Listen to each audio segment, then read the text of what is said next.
the Faculty of Dramatic Arts, Belgrade. And we are the team of 5 institutions which gathered around the project. From the Faculty of Drama Arts, Irena, Ristić, Professor of Psychology and Theory of Art, and me. Višnja is from the UNESCO Chair in Cultural Policy and Management at the university, and also Teams Faculty for Sports. And you changed the name, so Sports and Psychology. And we have a bigger team from the Faculty of Architecture of Belgrade, whose representative today is Danijela, Rodić, and Milovanović. We also have members from the Faculty of Fine Arts, Belgrade, and Institute for Economic Sciences. So this project was funded by the newly open Science Fund of Serbia. And the call was very, very competitive, so we were very lucky to get this support. First of all, when we started, we agreed on establishing an advisory board whose representative we have today, and I would like to thank her for being present. She's reading something on her phone. No. I was just saying that the project has an advisory board, which is international. And they really helped us a lot in some phases. So I will briefly present the project, and we will together discuss what we did so far, but the main idea of this presentation is to discuss issues and questions that we addressed or we faced so far. So we would really like to hear your ideas and opinions and maybe suggestions related to what are we doing. So the EPICA is an acronym for Empowering Participation in Culture and Architecture, activating public resources for and with local community. So this is the title of the project. And it is connected to the topic of this conference and the Shaking project in two main points. One point is the theme, the topic of engaging communities, people who are maybe not that much involved in the mainstream dominant cultural life. So to activate, work with them, learn from them, work with them, help them and participate in their efforts in activating some public resources. So in certain ways we're working with subaltern groups, knowledge, and so on. And the second main point is innovative methodology. The Shaping project is also about finding new research, teaching, learning methodologies. And the main methodology and the main innovation of our EPICA project is our idea to realize EPICA Living Lab, which is based on the methodology of participatory action research. Participatory action research, from how I understand it, but we can also talk about it, is a methodology where researchers, people from academia, enter the field, participate, co-create the research, and come with the findings together with the community, people, other professionals, various groups of stakeholders, in order to realize a concrete action that will have a concrete social impact. We planned this EPICA Living Lab for the 3rd year of the project. Now we are in the middle of the 2nd year. The 1st year was dedicated to discussing the notion of participation, which was a delicate topic for us because we had this different related to what participation is and should be. We a glossary of participation, which will be online very soon on our EPICA website. In the 2nd year, we split into 3 teams, which are doing 6 case studies. 2 case studies in the field of heritage, 2 case studies in the field of contemporary arts, and 2 in the field of architecture and public spaces. And based on the whole experience of the first 2 years, we will enter into one community and try to participate in their action of conquering certain public space. So this is really in short. If you have anything to add or ask immediately, please do so. As just to repeat for those who came afterwards, the idea is to really hear your concrete suggestions, ideas, and support us in realizing our project in future, because this methodology really is experimental. We're learning in the process. So I would like to ask my colleagues from the team to share their experiences, impressions so far, maybe to say what were their concrete engagements and what they did. And so let's start with that and then continue. Višnja, can you maybe start? I can start. Hello everyone, you again. I will start by saying that for me personally, this issue of participation, especially this kind of participation buzz that we are witnessing now in cultural policies, but also in heritage studies and in many other parts of kind of public policy, has really influenced me and my work from the very studies at this university. And there was this kind of promise of that participation brings democratization, that participation brings emancipation, that we should kind of, through participation, create more equal societies and so on. As I was kind of working and researching and so on, participation not only in this context, I will come back to EPICA context, there were many troubles with participation in those kind of research situations, but also in situations in which I was trying to kind of enact some of the participation projects as a cultural manager or heritage manager, but also as an activist in different situations. So these kind of three roles have colored my understanding, but also experiences of participation, especially in the heritage field. And with EPICA, especially in the last year, there was this opportunity to kind of grasp what is theoretically maybe missing for me when we talk about participation, and that is where the glossary comes in. So there were entries about these kind of problems with participation, but also how ideas of participation colonize reality of particular groups that we want to work with or think that we should be working with in order to feel better ourselves about the work that we do and so on. But also entries on kind of participation in more the human world and what that means, kind of thinking about buildings and grasses and animals and plants and media technologies in a way how they shape and participate in different processes of shaping reality.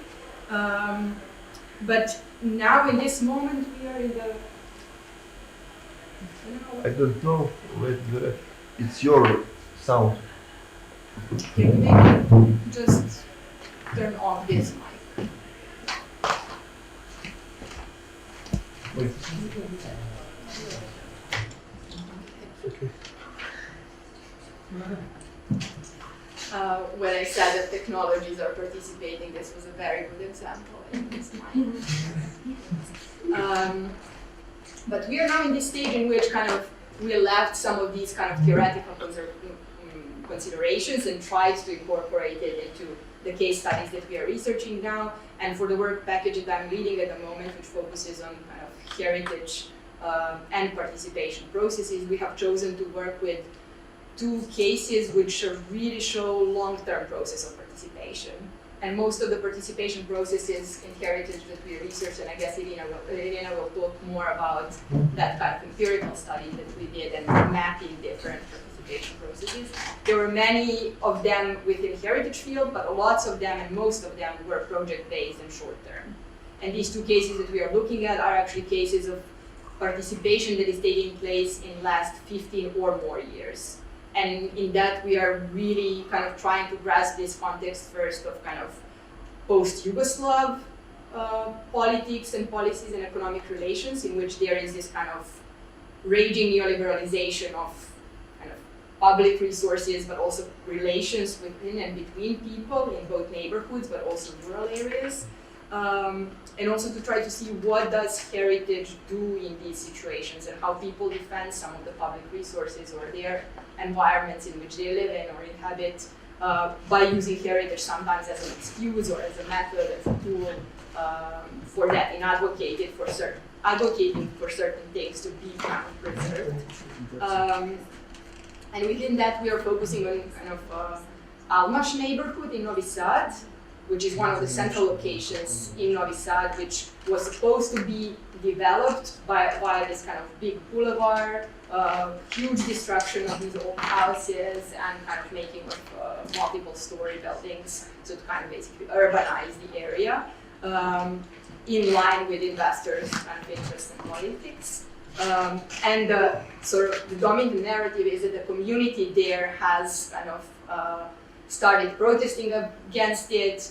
Through the process of 15 years, they have not only succeeded in not kind of applying that urban plan and changing the urban plan, but actually kind of creating a whole new heritage discourse around what is Almash neighborhood, their identity, different kind of intangible heritage, and so on. And maybe I'll stick just to this one to kind of illustrate what Goran and me were trying to tackle in the abstract of this conference, and that is how the myths of participation on one hand and the realities of participation in actually real terms, real lives of people are very, very distinct, and how this kind of academic and policy idea of participation is actually making us, first of all, not notice certain things that happen and that could be called participation if we extend what it means, and on the other hand, how it delegitimizes different actors and different processes from being a part of this idea of democratization, expanding the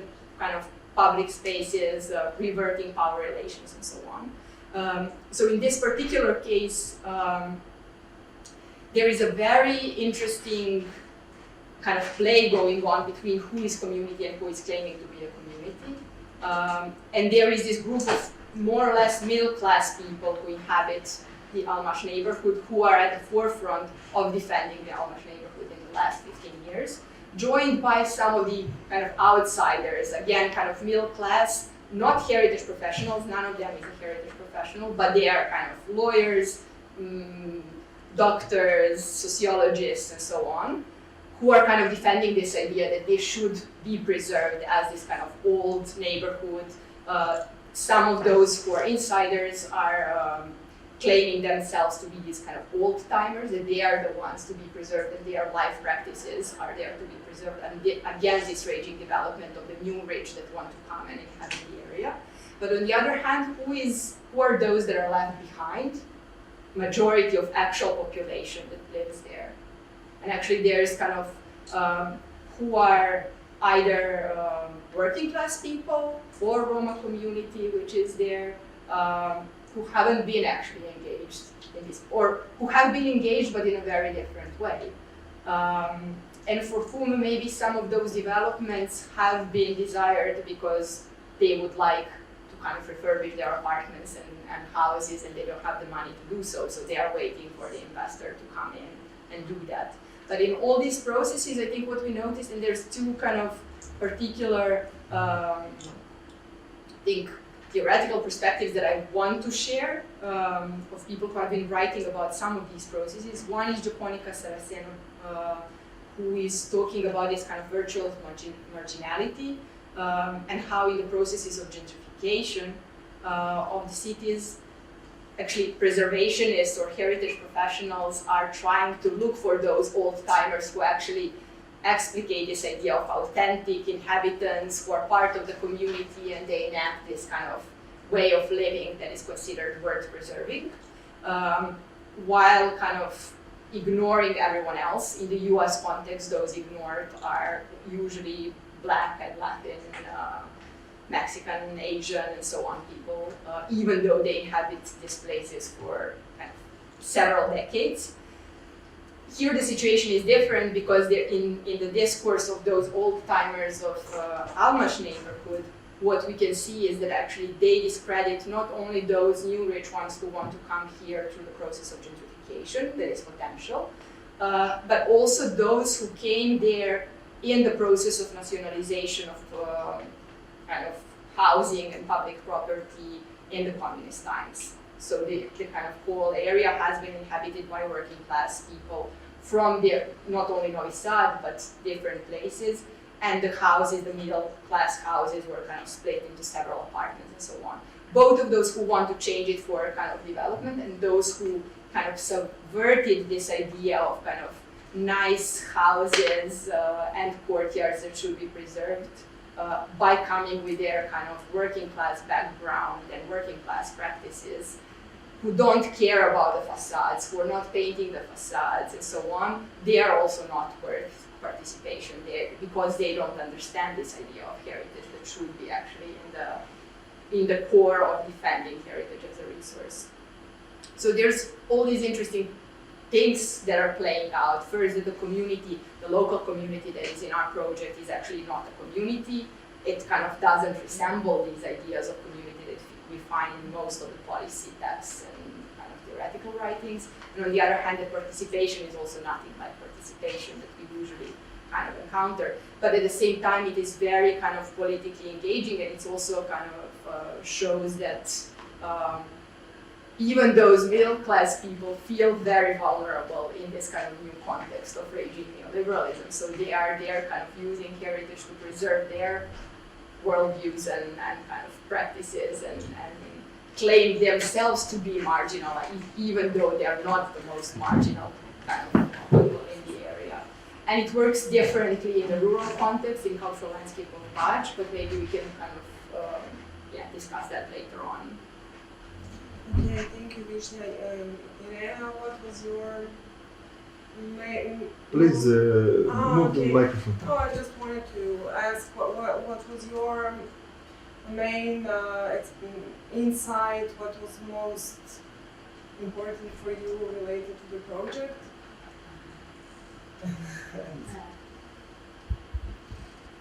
During first year, we had Višnja already mentioned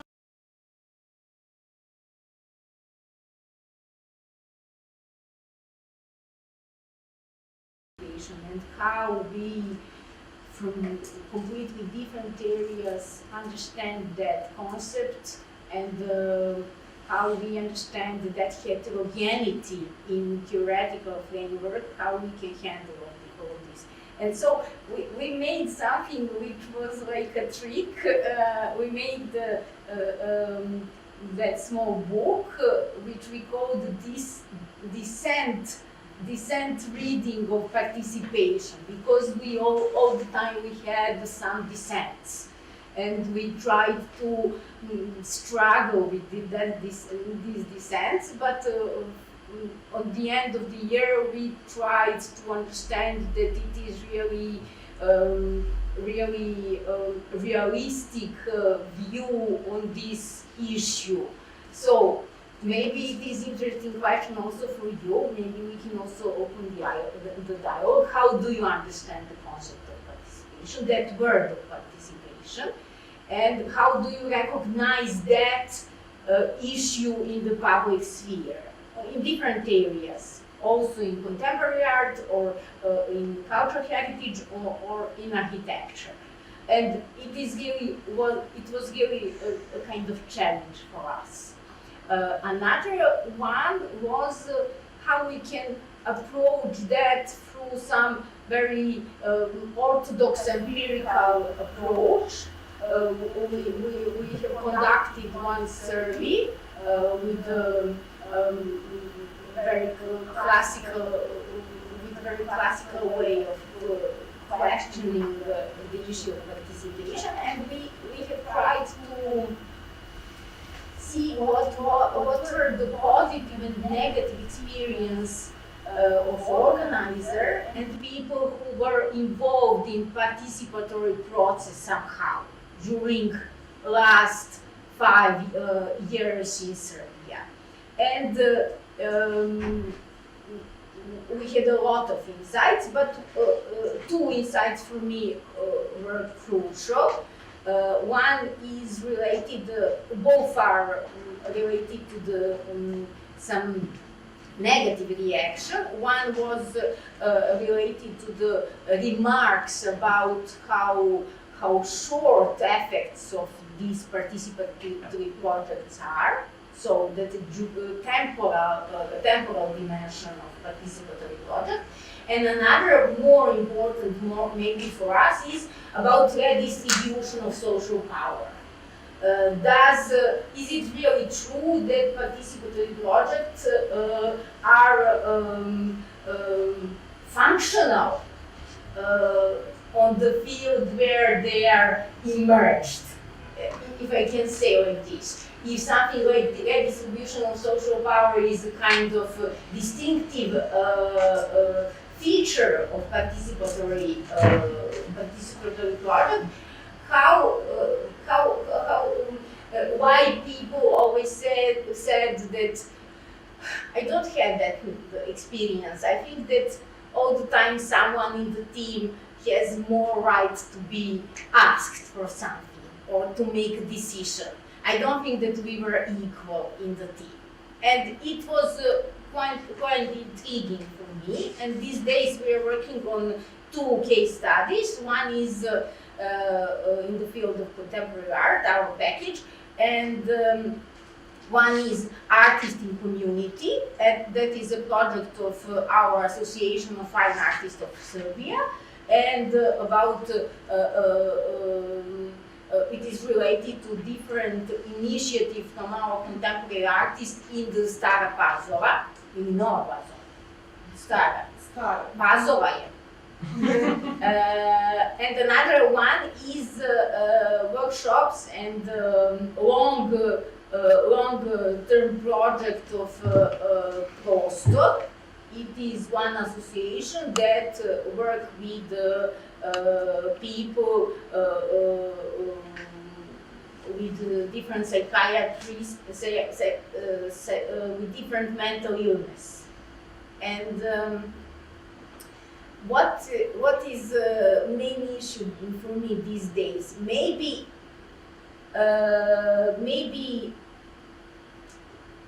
the question is,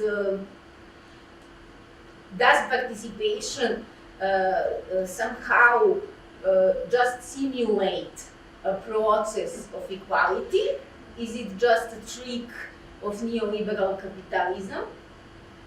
Or can we really do something with this concept and with these practices? Really, I'm thinking about a lot, especially lately on the epistemological level, and about with all our scientific prejudice and prejudgment that we will participate with the community, we will deal together in this action, research, etc., etc.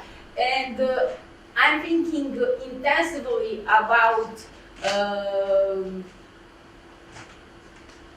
is it really possible, something like that, if the system of production of knowledge is completely based on the capitalistic pre-assumptions.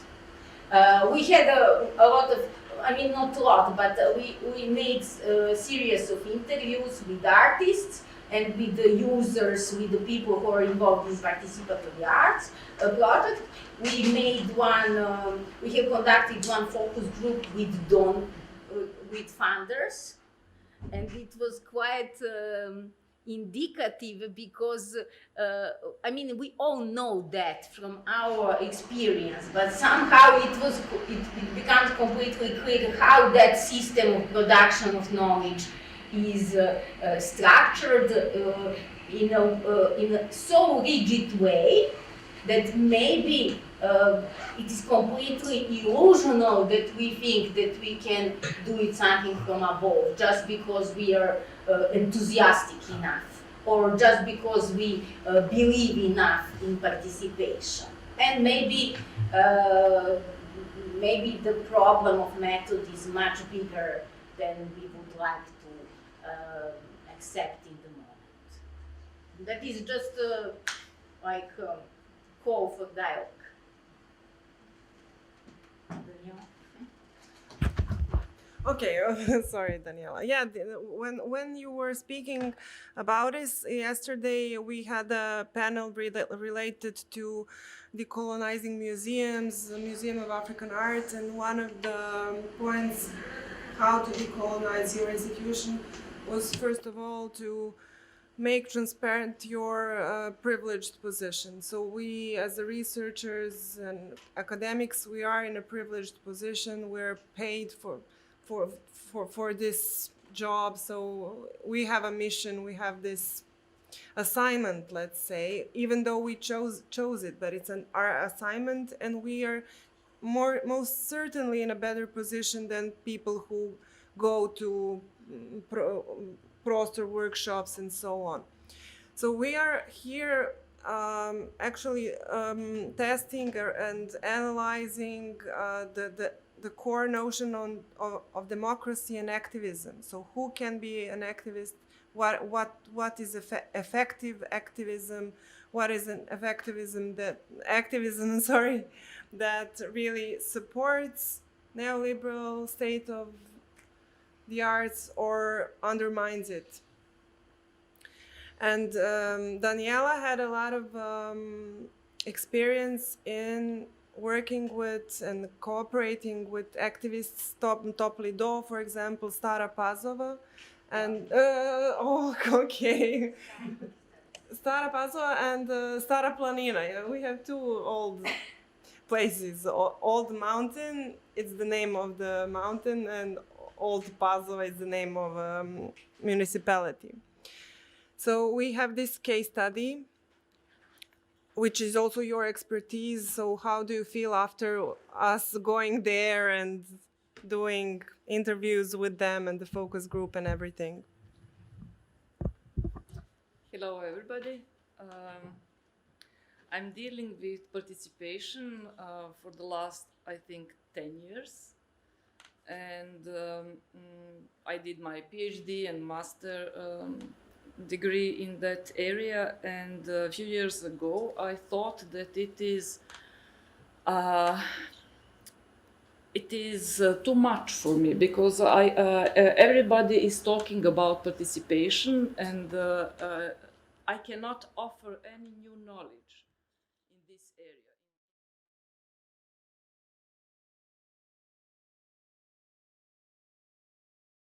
Sense of my work.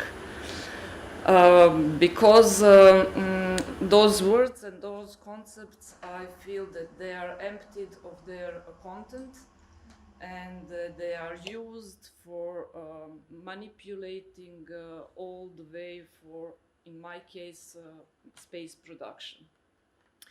Architecture is one very heterogenic field, and I'm in the field of urban planning, urbanism, and I think that it is more important to area within architecture if you're talking about participation of citizens in the process of decision-making processes, because if in the field of architectural design, we have one professional or architect and his team that are service provider for one particular interest or person or company or etc. But if we are talking about urban planning or urbanism, we are talking about professionals who are making decisions about the future development of a big area, and they are dealing with quality of life of numerous people. So if we are talking about participation in urban planning in Serbia, we have a very developed institutional and regulatory framework, and participation is a very present issue in our discourse. But what we do have in reality, so we have it in academic field, in science and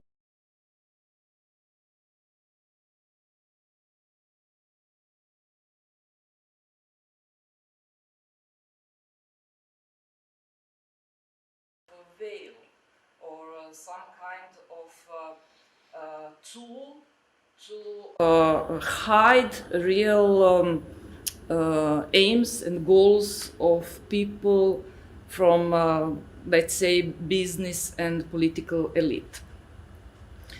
And a few years ago, I have found a way for my practice as a professional, as a researcher and as an educator at the Faculty of Architecture, when I met people from Stara Planina who were dealing from 2018 with the problem of building micro hydro plants on Stara Planina.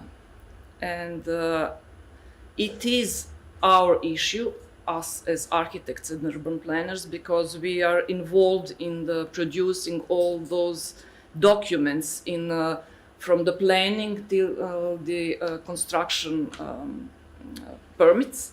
So we have to know what micro hydro plants are.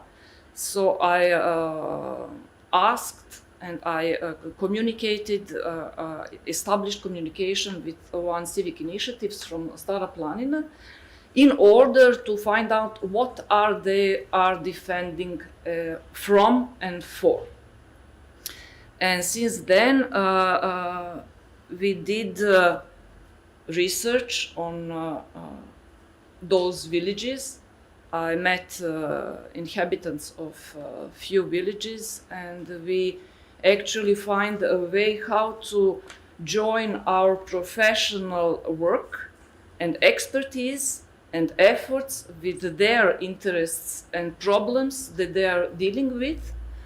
And those are villages that are disappearing, that are getting older, and public resources that are neglected, unused, and within our system usually sold to those who have resources to buy them. And with this experience, I have jumped into this project, and I felt frustrated few times because I came from a field where participation is prescribed, it is obligatory, it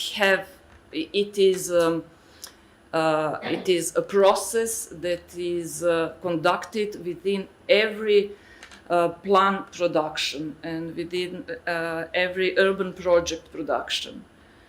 And that's why I had a problem to understand what are they talking about. How can participation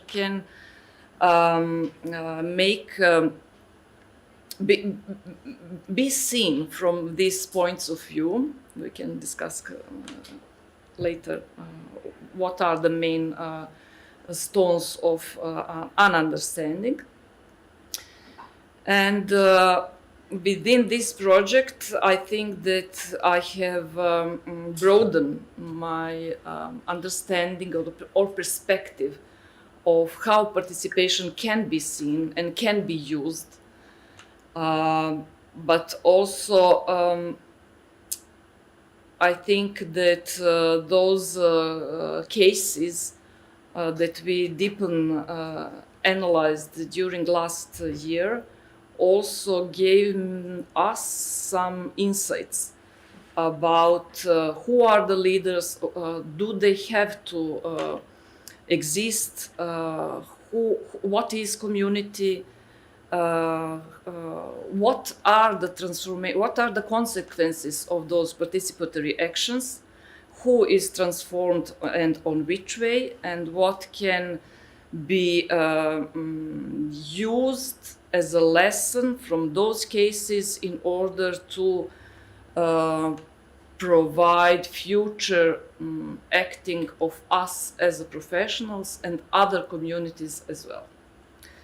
Just to mention the other case study, Savskina. In our working package, we have two cases, and those are two river communities. This is their common motive. And one is one of the smallest village on Stara Planina. It is Topli Do. They had 100 days continuously fight for their river. 20 inhabitants joined together with their relatives, sons, relatives, and friends and other activists to fight against the micro hydro plant construction. And they succeeded, and that action of successful fight against was some kind of a gate for the whole old Stara Planina, because from that period those microplants were erased from development plans for Stara Planina. And because of those 100 days of blockades in that small village, and there were physical fights and everything, visibility of that issue and was raised on a national level, even on a regional level, because those buildings, those microplants are spread all over the Balkan on smaller mountain rivers. So it is one case, and we were there 3 weeks ago in order to meet them and to try to understand their perspective, what happened, why it happened, and what that action brings to them. The other case is Savski Nasip, Savski waterfront. Savski K. It is a community of inhabitants of a few big New Belgrade blocks in New Belgrade, in capital of Serbia. It is the biggest town in Serbia. So we have one big community that has, for example, 10 or 15,000 people that live in that blocks, in those blocks on the river Sava, and there are some communities, initiatives, civic initiatives organized against illegal usage and buildings on this riverfront. Some houses and some cafes on a river are built, but also there were some plans to redesign that area in line with this modern Belgrade waterfront pattern. So those very different communities are using the same language and they are using the same actions, and it is very interesting to see how they organize themselves on a similar manner, and they are completely different because we are talking about very educated and well-positioned people within New Belgrade. There are teachers, academics on different levels, architects, urban planners, organized in order to defend and improve that area from those different kind of actions. And in a village Topli Do, we see very old people, approximately they have 75 years in that village, uneducated people who are producing the same effects in the process of defending their common interest. We are talking about public good, because the river shore is a public good, and we are talking about public space because those area is used, can be used by all the public, it is public space, and we are talking about public interests. So all those different public concepts are actually seen by those people as their common interest and common space and common good. So they are highly motivated, and I think that it is the reason, one of the reasons of their successful actions. Thank you. I would like to ask you if you have any questions or comments or ideas. Several questions were raised. Do you have any experience? Do we need to have leaders, groups of leaders for activistic participatory actions? How can power be shared, democratized, decision-making power, for example, or organizational power? If there are some people who are adding more energy to the action, are they more invited to make decisions and so on and so forth? So do you have any experience with these kind of actions and projects, or you're entering in certain actions like that? What do you expect? Can we help you? Can you help us? Is there someone who wants to join maybe next year? Because we're gonna do something actually in the field.